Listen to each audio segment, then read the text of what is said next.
Bro kabaddi league season 11 5 வாரம் சக்சஸ்ஃபுல்லா முடிஞ்சிருக்கு. ஸோ இப்போ வரைக்கும் எந்த பிளேயர் கிட்ட கிரீன் ஸ்லீவ் இருக்கு, ஆரஞ்சு ஸ்லீவ் இருக்கு அண்ட் டேக்கிள் பாயிண்ட்ஸ் அதிகமாக எடுத்திருக்கிற டீம் இப்போ வரைக்கும் தமிழ் தலைவாசோட ஆதிக்கம் அதில் இருக்கு. ஸோ ஓவராலா 5 வாரத்தோட PKL சீசன் 11க்கான ஸ்டாட்ஸ் தான் இந்த வீடியோவில் தெரிஞ்சுக்க போறீங்க.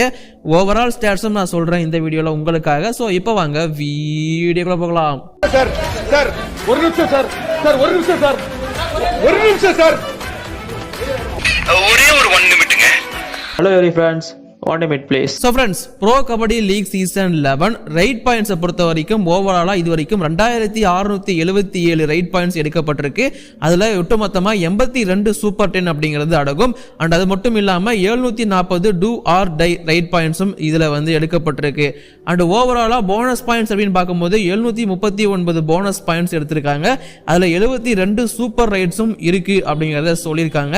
அண்ட் அது மட்டும் இல்லாம ஓவராலா டேக்கிள் பாயிண்ட்ஸ் அப்படின்னு பார்க்கும்போது 1529 டேக்கிள் பாயிண்ட்ஸும் 54 ஐஃபைஸ் எடுக்கப்பட்டிருக்கு. 144 சூப்பர் டேக்கிள்ஸும் இதுல வந்து சக்சஸ்ஃபுல்லா எடுக்கப்பட்டிருக்கு. சோ இது எல்லாமே இப்போதைக்கு இருக்கிற ஸ்டாட்ஸ். அண்ட் அது இல்லாம highest raid points per raider 148 நம்மளோட Ashu Malik, highest tackle points 47 Nitin Rawal. And இது வரைக்கும் 6 போட்டி டையா இருக்கு. 70 மேட்சஸ் முடிஞ்சிருக்கு. 4775 டோட்டல் பாயிண்ட்ஸ் ஸ்கோர் பண்ணப்பட்டிருக்கு. 157 முறை ஆல் அவுட் அப்படிங்கிறது நடந்திருக்கு.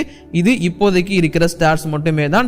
இந்த மாதிரி எல்லா ஸ்டாட்ஸும் தெரிஞ்சுக்கணும் அப்படின்னா நம்ம சேனலை மறக்காம சப்ஸ்கிரைப் பண்ணி வச்சுக்கோங்க. அப்பதான் இந்த மாதிரியான அப்டேட் உங்களுக்காக வந்து சேரும். So don't miss it guys. And இப்போ நான் பாயிண்ட்ஸ் டேபிள்குள்ள வரேன். ஸோ இப்போதைக்கு டேபிள்ல கடைசி இடத்துல இருக்கிற டீம் பெங்களூரு புல்ஸ். 13 போட்டிகள்ல 2 வின், 11 போட்டிகள் லாஸ், ஒரு போட்டி கூட டை பண்ணல. 15 புள்ளிகளோட டேபிள்ல ரொம்ப பரிதாப நிலையில இருக்காங்க. 12வது இடத்துல.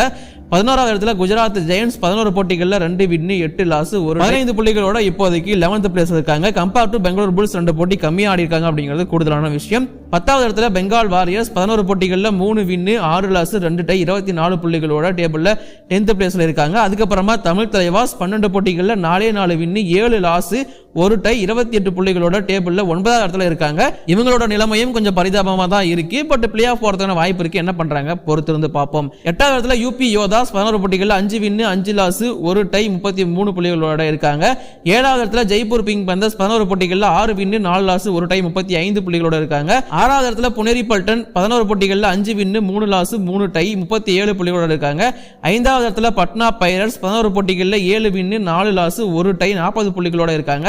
அதே 40 புள்ளிகளோட Dabang Delhi KC 13 போட்டிகள்ல 6 win, 5 loss, 2 tie, 3வது இடத்துல இருக்காங்க. அண்ட் 2வது இடத்துல தெலுங்கு டைட்டன்ஸ் 12 போட்டிகள்ல 8 வின், 4 லாஸ், ஒரு டை கூட இல்ல, 42 புள்ளிகளோட இருக்காங்க. ஃபர்ஸ்ட் இடத்துல ரொம்ப ஆதிக்கம் செலுத்திட்டு இருக்காங்க ஹரியானா ஸ்டீலர்ஸ் 12 போட்டிகள்ல 9 வின், 3 லாஸ், எந்த போட்டியும் இவங்க டை பண்ணல. 46 புள்ளிகளோட கெத்தா டேபிள் டாப்ல உட்கார்ந்திருக்காங்க. சோ இதுல டாப் 6ல இருக்கிற டீம்ஸ் பிளே ஆஃப் குவாலிஃபை ஆவாங்க அப்படிங்கிறது உங்க எல்லாருக்குமே தெரிஞ்சிருக்கும்.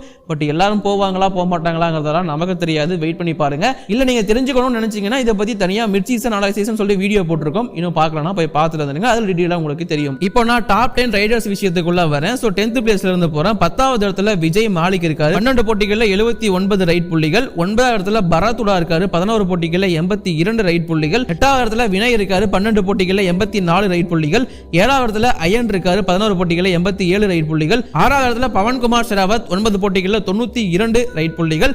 5வது இடத்துல நிதின் குமார் 11 போட்டிகள்ல 93 ரைட் புள்ளிகள். டாப் 4ல இருக்கிற 4 பிளேயர்ஸுமே 100 ரைட் புள்ளிகளை கிராஸ் பண்ணிருக்காங்க. அஜித் சவான் 4th பிளேஸ்ல 12 போட்டிகள்ல 101 ரைட் புள்ளிகளும்.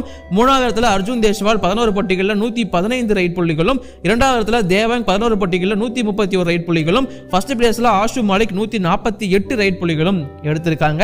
ஓவராலா இதுதான் டாப் 10 ரைடர்ஸ்க்கான லிஸ்ட். டாப் 10 டிஃபெண்டர்ஸ் பார்த்துருவோம். அன்குஷ் ராத்தி 10வது இடத்துல இருக்காரு. 11 போட்டிகள்ல 31 டேக்கிள் பாயிண்ட்ஸ். 9வது இடத்துல குஜராத் ஜெயண்ட்ஸ்ல இருந்து பெர்ஃபார்மன்ஸ் பண்ணிட்டு இருக்க ஒரே டிஃபெண்டர் ஒரே பிளேயர் ஜிதேந்தர் யாதவ் 10 போட்டிகள்ல 32 டேக்கிள் பாயிண்ட்ஸ். 8வது இடத்துல அன்கித் ஜெகலான் பட்னா பைரட்ஸ் 11 போட்டிகள்ல 34 டேக்கிள் பாயிண்ட்ஸ். ரொம்ப சைலண்டா ஸ்கோர் பண்ணிட்டு இருக்காரு.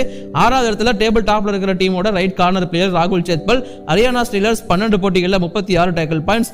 6வது இடத்துல யூபி சேர்ந்த சுமித் சாக்வான் 11 போட்டிகள்ல 36 டேக்கிள் பாயிண்ட்ஸ். 5வது இடத்துல யோகேஷ் தாகியா ஃப்ரம் தபான் டெல்லி கேசி 12 போட்டிகளில் 39 டேக்கல் பாயிண்ட்ஸ்.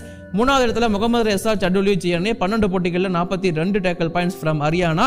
அதே 42 பாயிண்ட்ஸை எடுத்து நிதேஷ் குமார் ஃப்ரம் தமிழ் தலைவாஸ் 12 போட்டிகளில் அவருமே அதே பாயிண்டோட மூணாவது இடத்துல இருக்காரு. இரண்டாவது இடத்துல புனேரி பல்டனோட ரைட் கார்னர் பிளேயரான கௌரவ் காட்ரி 11 போட்டிகளில் 43 டேக்கல் பாயிண்ட்ஸ். இவர் தான் மேலே இருந்திருக்கணும், பட் அதை விட டாமினன்ஸ் பண்ற மாதிரி டேபிள் பாட்டம்ல இருந்தாலும் டீம் நான் மேலே தான் இருப்பேங்கிற மாதிரி. நிதின் ராவல் பெங்களூர் புல்ஸை சேர்ந்த லெஃப்ட் கார்னர் டிஃபெண்டர் 13 போட்டிகளில் 47 டேக்கல் பாயிண்ட்ஸ் எடுத்து கம்பேர் டு கௌரவ் காட்ரி இவர் 2 போட்டிகள் அதிகமாக ஆடி இருக்காரு அப்படிங்கிறது கூடுதலான விஷயம். இப்போ நாம top 10 do or die raid points எடுத்த பிளேயர்ஸ்க்குள்ள என்ட்ரி ஆவோம். இதுல 10th பிளேஸ்ல மோஹித் குயாத் 8 போட்டிகளில் 11 do or die raid points. 9வது இடத்துல அஜித் சவான் 7 போட்டிகளில் 11. 8வது இடத்துல நிதின் தன்கர் 8 போட்டிகளில் 12 பாயிண்ட்ஸ். 6வது இடத்துல சச்சின் தன்வர் 10 போட்டிகளில் 14 பாயிண்ட்ஸ். 6 போட்டிகளில் பங்கஜ் மோஹித் 11 போட்டிகளில் 14 பாயிண்ட்ஸ். 5வது இடத்துல தேவங் 8 போட்டிகளில் 16 பாயிண்ட்ஸ். ஆஷு மாலிக் 3rd பிளேஸ்ல இருக்காரு. அண்ட் கூடவே பவானி ராஜ்புட்டும் 3rd பிளேஸ்ல தான் இருக்காங்க, தலா 17 புள்ளிகளை எடுத்து. 2வது இடத்துல வினய் டிவாட்டியா 11 போட்டிகளில் 26 do or die raid points. 1வது இடத்துல ஆஷிஷ் நர்வால் தெலுங்கு டைட்டன்ஸ் இப்போ மேல சக்சஸ்ஃபுல்லா இருக்காங்கன்னா இதுக்கு இவரும் ஒரு முக்கியமான ரீசன். பவன் ஷராவத் இருந்தாலும் இல்லனாலும் இவரோட பர்ஃபார்மன்ஸ் சூப்பரா இருக்கும். 11 போட்டிகளில் 28 do or die raid points எடுத்து கெத்தா மேல உட்கார்ந்திருக்காரு. பிக் சல்யூட் தலைவா. இப்போ ஓவராலா டீம்ஸோட ரைட் பாயிண்ட் ஸ்டாட்ஸ்க்குள்ள வரேன். இதுவும் நான் கடைசி பிளேஸ்ல இருந்தே வரேன். 12வது இடத்துல குஜராத் ஜெயண்ட்ஸ் இருக்காங்க. இது வரைக்கும் ஆடி இருக்க போட்டி அப்படின்னு பார்க்கும்போது அவங்க 11 ஆடி இருக்காங்க, 181 ரைட் புள்ளிகள் மட்டும் தான் எடுத்திருக்காங்க. 11வது இடத்துல புனேரி பல்டன் 11 போட்டிகளில் 188 ரைட் பாயிண்ட்ஸ். 9வது இடத்துல ஜெய்ப்பூர் பிங்க் பேந்தர்ஸ் 11 போட்டிகளில் 207 ரைட் பாயிண்ட்ஸ். அதே 9வது இடத்துல தமிழ் தலைவாஸ் 12 போட்டிகளில் 207 ரைட் பாயிண்ட்ஸ். ரைட் பாயிண்ட்ஸ் எடுத்தா கூட ஈக்குவலா தான் எடுப்பாங்க நினைக்கிறேன். ஏன்னா போன வாரமும் போய் பாருங்க ஒரே மாதிரி தான் எடுத்து வச்சிருப்பாங்க. 7வது இடத்துல யூபி யோதாஸ் 11 போட்டிகளில் 218 ரைட் பாயிண்ட்ஸ். அதே 7வது இடத்துல பெங்கால் வாரியர்ஸ் 11 போட்டிகளில் 218 ரைட் பாயிண்ட்ஸ். 6வது இடத்துல பெங்களூர் புல்ஸ் 13 போட்டிகளில் 230 ரைட் பாயிண்ட்ஸ். 4வது இடத்துல ஹரியானா ஸ்டீலர்ஸ் 12 போட்டிகளில் 234 ரைட் பாயிண்ட்ஸ். அதே 234 ரைட் பாயிண்ட்ஸோட அதே 12 போட்டியில யூ மும்பாவும் 4th பிளேஸ்ல தான் இருக்காங்க. 3வது இடத்துல தெலுங்கு டைட்டன்ஸ் 12 போட்டிகளில் 244 ரைட் பாயிண்ட்ஸ். பட் இருந்தாலும் கடைசி 3 மேட்ச் பவன் இந்த டீமுக்காக ஆடவே இல்லை, அது ஒரு குறிப்பிடத்தக்க விஷயம். 2வது இடத்துல தபான் டெல்லி கேசி 13 போட்டிகளில் 253 ரைட் பாயிண்ட்ஸ். ஃபர்ஸ்ட் பிளேஸ்ல பட்னா பைரேட்ஸ் 11 போட்டிகளில் 263 ரைட் பாயிண்ட்ஸ். இப்போ நான் டேக்கிள் பாயிண்ட்ஸ் அதையுமே சொல்லி முடிச்சிடுறேன். கடைசி பிளேஸ்ல பெங்கால் வாரியர்ஸ் இருக்காங்க. போன வருஷமும் இவங்க தான் கடைசி பிளேஸ், இப்பயும் இவங்க தான். 11 போட்டிகளில் 107 டேக்கிள் பாயிண்ட்ஸ். ஆனா பசலட்ராஜ் நிதேஷ் குமார்லாம் இருந்தே இந்த டீம் இருக்குங்கிறது தான் டிசப்பாயின்மெண்டான விஷயம். 11வது இடத்துல யூபி யோதாஸ் 11 போட்டிகளில் 208 டேக்கிள் பாயிண்ட்ஸ். 10வது இடத்துல தெலுங்கு டைட்டன்ஸ் 12 போட்டிகளில் 111 டேக்கிள் பாயிண்ட்ஸ். 9வது இடத்துல பட்னா பைரேட்ஸ் 11 போட்டிகளில் 116 டேக்கிள் பாயிண்ட்ஸ். 8வது இடத்துல குஜராத் ஜெயண்ட்ஸ் 11 போட்டிகளில் 118 டேக்கிள் பாயிண்ட்ஸ். 7வது இடத்துல ஜெய்ப்பூர் பிங்க் பேந்தர்ஸ் 11 போட்டிகளில் 122 டேக்கிள் பாயிண்ட்ஸ். 6வது இடத்துல யூ மும்பா 12 போட்டிகளில் 131 டேக்கிள் பாயிண்ட்ஸ். 5வது இடத்துல தபான் டெல்லி கேசி 13 போட்டிகளில் 132 டேக்கிள் பாயிண்ட்ஸ். 4வது இடத்துல புனேரி பல்டன் 11 போட்டிகளில் 137 டேக்கிள் பாயிண்ட்ஸ். 3வது இடத்துல பெங்களூர் புல்ஸ் 13 போட்டிகளில் 138 டேக்கிள் பாயிண்ட்ஸ். 2வது இடத்துல ஹரியானா ஸ்டீலர்ஸ் 12 போட்டிகளில் 144 டேக்கிள் பாயிண்ட்ஸ். வழக்கமா டேக்கிள்ல கலக்கிற புனேரி பல்டன் 4th பிளேஸ்ல இருக்காங்க. தமிழ் தலைவாஸ் 1st பிளேஸ்ல 12 போட்டி டேக்கிள் பாயிண்ட்ஸ் எடுத்து கெத்தா மேல உட்கார்ந்திருக்காங்க. அண்ட் ஓவராலா பார்க்கும்போது தமிழ் தலைவாஸோட பெர்ஃபார்மன்ஸ் அஸ் எ டிஃபென்ஸா நல்லா இருக்கு. பட் ரைடிங்ல என்ன பண்றாங்கன்னு கேட்டீங்கன்னா அதுதான் கொஞ்சம் பெரிய பிரச்சனையா இருக்கு. சோ ஃப்ரெண்ட்ஸ், இதுதான் வீக் 5 முடியும் போது ஸ்டாட்ஸ். இதை பத்தி உங்களோட ஒப்பீனியன் என்ன? யார் இதுல உங்களோட ஃபேவரட், யார் சர்ப்ரைஸா இருக்காங்க கீழே கமெண்ட் பண்ணுங்க. பவன் ஷராவத்தோட இன்ஜுரி பத்தி நிறைய பேர் கேட்டுட்டு இருக்கீங்க. அடுத்த வீடியோல நான் அப்டேட் பண்றேன். மேபி அதுக்கு முன்னாடி அவர் ஆட வந்துடலாம் கூட நான் நினைக்கிறேன். ஸோ அடுத்த வீடியோல பார்த்து தெரிஞ்சுக்கோங்க. இப்போதைக்கு இந்த வீடியோ நான் முடிச்சுக்கிறேன். வீடியோ பிடிச்சிருந்தா லைக் பண்ணுங்க, ஷேர் பண்ணுங்க. என்னோட குற்றம் குறைகள் கமெண்ட் சொல்லுங்க. தேங்க்யூ.